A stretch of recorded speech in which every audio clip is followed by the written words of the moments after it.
I'm Lynn from IOD. Thanks so much for joining me today for some really sweet cottagecore decor for outdoors, for indoors, for the cottage, for the garden, all using the IOD Paint Inlay DITSY florals.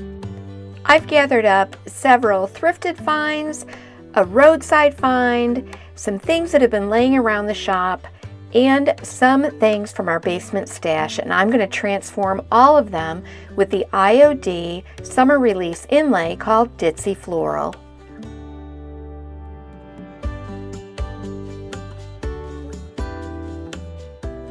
So many of these pieces I started by base coating with white, and then I'm going to pull out this beautiful 8-page inlay and start making my selections. I've decided that I'm going to apply my inlay into several different types of mediums, so you'll want to watch along to see how I apply them into a clear medium, into paint, how I layer these inlays, and try to preserve some original texture on these pieces. Let's get started with the first project, which is a 1960s metal cabinet. I've already cleaned and prepped this piece with a coat of Fusion mineral paint, which has dried completely. Now I'm going to apply the inlay into another coat of Fusion mineral paint. When I apply this into a paint that has a top coat in it, I'm going to really watch my drying time. This method is super effective. It's quicker than applying it into chalk paint. And like I said, you really do have to know your products, do some sample pieces, and test the paint drying time and when is the best time for you to remove that inlay sheet. So I just apply it into the paint and then use a brayer to flatten it out. I dampen the entire outside of the inlay by misting it lightly with water.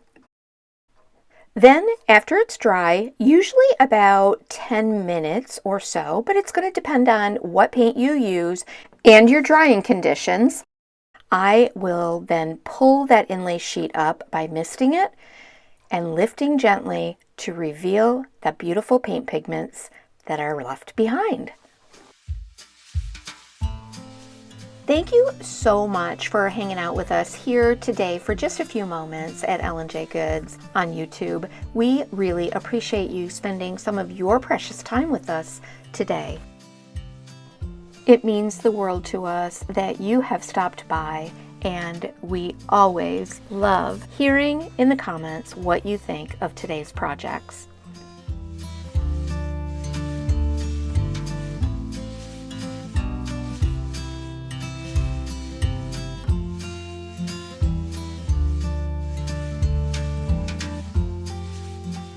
To trim out that panel that's on the door, I cast several of this cute little floral detailed mold from the IOD Trimmings 2 mold. I gave them all a quick coat of that same Fusion mineral paint in casement and allowed them to partially dry. Then I'll glue them all in place around that center panel on the door.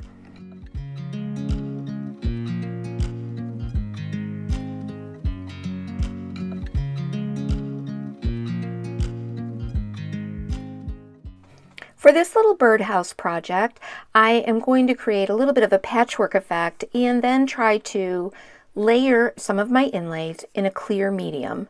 I want to give this newly built birdhouse some distressed finish, a little bit of age, and I decided that after base coating it with white, I used Homestead House milk paint. I'm using a couple coats of this and applying this over my original base coat.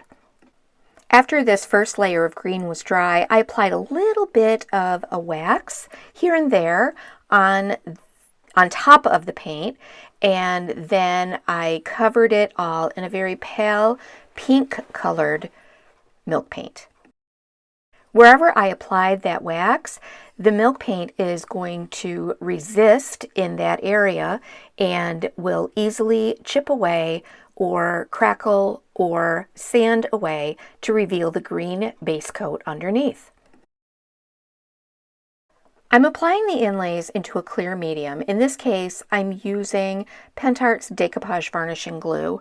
Using a clear medium will allow me to still see all of that beautiful age and texture that I've created.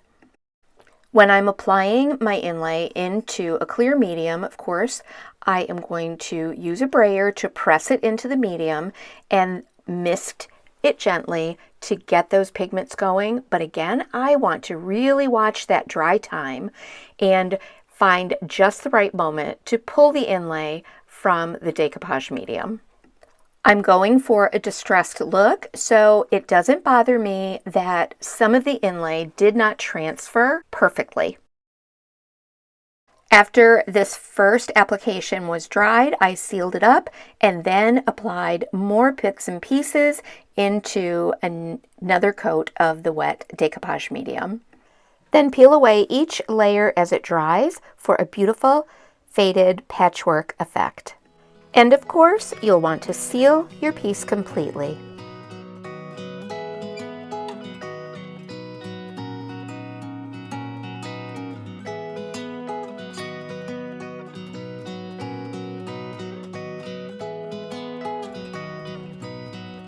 These are some really chunky timber frames that I have had in the shop. I bought them at market a few years ago and they just never sold. So I want to give them a makeover and still maintain that wood timber background with that pretty floral inlay over the top of the wood. So I have pieced out the pieces that I'll be using. I applied them into that wet decoupage medium, allowed them to dry, and then gently peeled back after misting them with water to help to release them. And of course, I'll want to seal these completely. You'll see here that I scraped out some of that excess glue from the joinery on the frame. To use this as a little shadow box, I've decided to decoupage the back panel with a piece of decoupage paper. And now I have a really cute shadow box frame.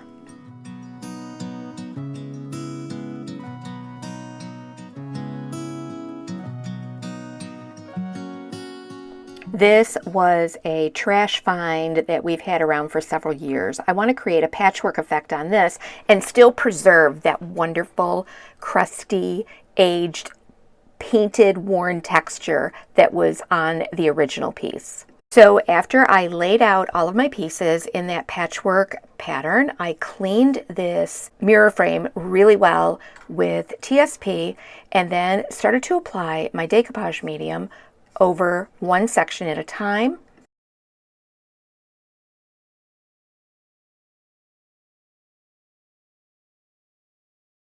To get those paint pigments started, and then I press it into place with a soft cloth. This is so that I can really work that inlay down into the cracked and chipped texture that's on this mirror frame.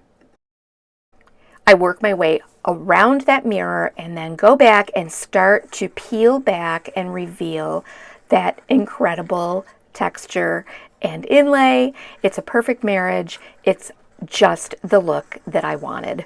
And the patchwork effect helps me to use every bit of my inlay. After I have dried and sealed the entire frame, I'm adding some IOD Felicity molds. That's a really pretty detailed rose mold. These were cast with air dry clay, and then I glued those into place along the center top of this frame. Here I'm painting them with a soft wash of pinks and greens to help them stand out and also to help them blend in with the DITSY floral inlay. And when it was finished, I was able to preserve that beautiful chippy finish of the original frame and add those gorgeous florals over top.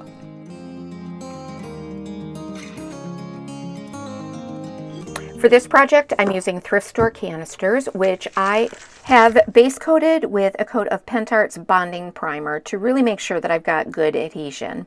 I'm going to piece out the inlay to fit around 2 different canisters, and then apply the first coat of Debbie's DIY cake batter.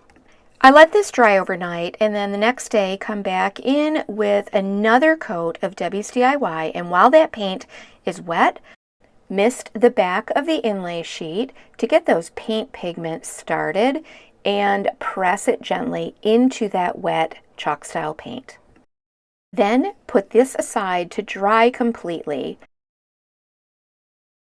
After the inlay sheet and paint are completely dry, dampen the back side of the inlay sheet with some water and gently pull away the inlay sheet to reveal those paint pigments which are now embedded into the DIY chalk paint. I give them a quick spray seal to seal all those pigments in place, and then apply the finish of your choice.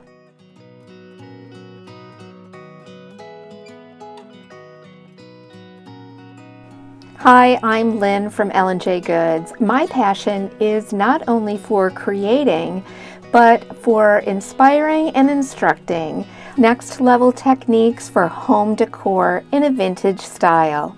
And we hope that you are inspired to create these projects along with us. So while you're here, would you do us a favor and go ahead and click that subscribe button, sign up for notifications so you don't miss our next video tutorials. Now let's go ahead and finish that metal cabinet. In order to bring out the detail of those little flowers in the IOD mold, I want to mix a glaze. I'm using Fusion's clear glaze and adding in just a little touch of PENTART Rose Metallic Mica powder. Brush this glaze mixture down into all the details of the mold, and then wipe away the excess with a baby wipe or a damp cloth. In order to continue that soft, faded patchwork look, I'm using some rice papers to decoupage around the interior panel on the door and the top. I'll link all of the products that I've used today, including these papers, in the description box below. You can find everything that I've used today at LandJGoods.com. I'm walking in your garden, knowing what you're dreaming of, past the copper statues of everyone you've ever loved, lower down the bridge. There are all of the completed projects. This was really fun to use the IOD DITSY Floral paint inlays on all of these different surfaces, using some various techniques and various mediums.